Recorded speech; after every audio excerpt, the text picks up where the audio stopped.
Olmaliq kon-metallurgiya kombinati rivojiga o'z ulushini qo'shib, bugungi kunda keksalik gashtini surayotgan kombinat mehnat faxriylari va pensionerlar har yili yangi yil arafasida turli tadbirlar, konsert dasturlari va bellashuvlar o'tkazib keladi. Kuni kecha O'zbekiston konchilik va metallurgiya sanoati faxriylar kengashining Olmaliq hududiy filiali faxriylari yangi yil bayramini o'ziga xos ko'tarinki kayfiyatda kutib oldi.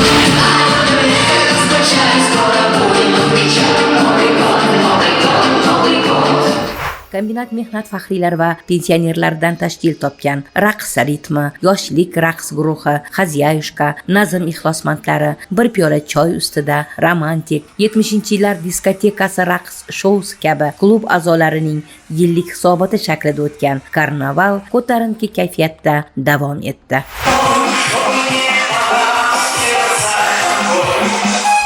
Kuylar raqslarga, raqslar qo'shiqlarga ulandi.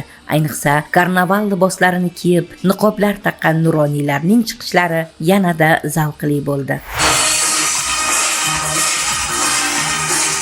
O'zbekiston konchilik va metallurgiya sanoati faxriylar kengashi tomonidan bir guruh faol nuroniylarga yuborilgan minnatdorchilik maktublari o'qib eshittirildi va o'z egalariga topshirildi. Ularga shirinliklar sovg'a qilindi. Shuningdek, karnavalda yangi yil kostyumi va niqoblari bilan ishtirok etgan faol pensionerlarga ham o'ziga xos sovg'alar tuhfa etildi. Kombinat nuroniylari yangi yilni ana shunday ko'tarinki kayfiyatda kutib olishdi.